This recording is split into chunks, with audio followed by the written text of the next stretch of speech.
Yes, boxing fans, and welcome back to the Mob Predictions with me, Chris Chapman.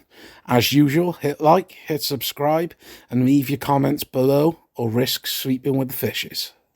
Today we are going to preview the enigma that is Guillermo Rigondeaux versus the exciting John Riel Casimero. Cuba versus the Philippines for the WBO Bantamweight Championship of the World. The Bantamweight division is heating up nicely with these two, plus IBF WBA ruler, the monster Naoya Inoue, and the vintage fine wine that is WBC champ Nonito Donaire. Speaking of Nonito, the Filipino Flash was almost in the opposite corner to Casimero. However, a combination of disagreements over VADA testing and money issues meant we are seeing what was originally planned.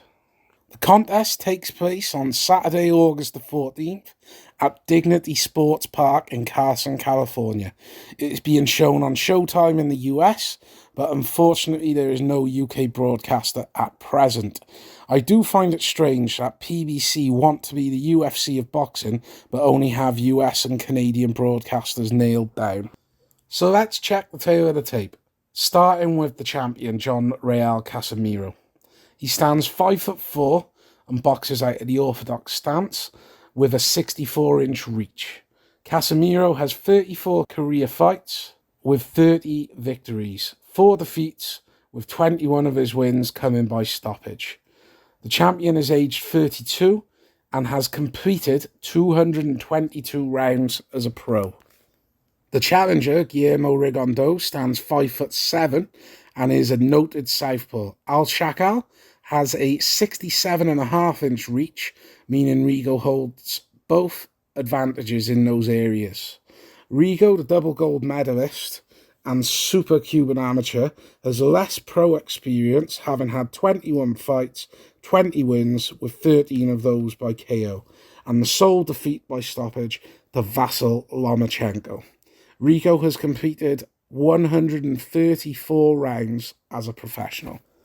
This then, boxing fans, will be a contest to provide some clarity in the bantamweight division.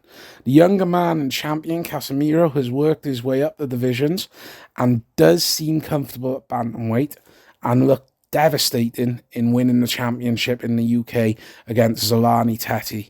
Asking, is he okay? Casimero wants to finish it right here, right now, and finish it he has.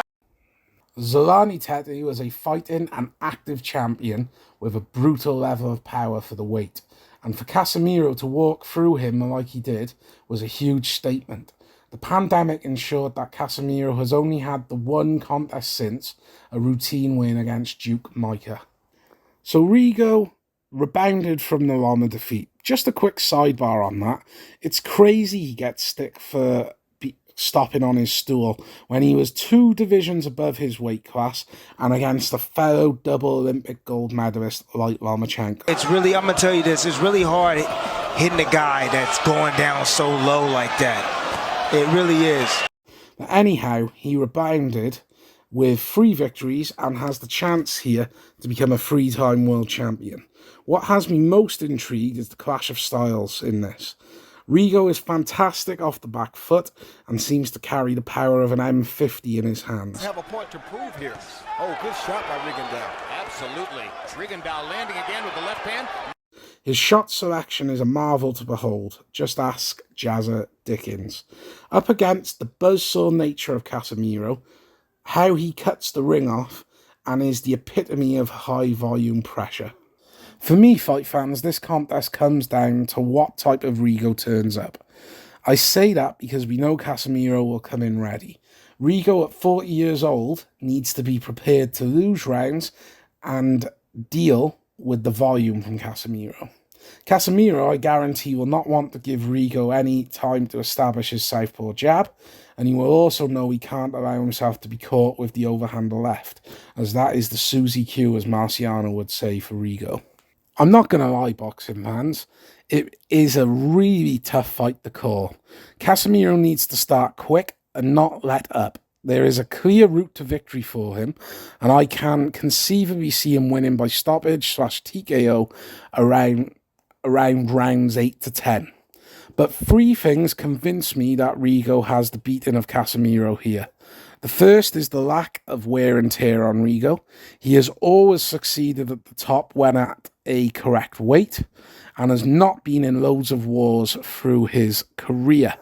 The second is the fact Casimero always has issue dealing with southpaws, and here he is dealing with one of pro boxing's most dangerous and expert southpaws.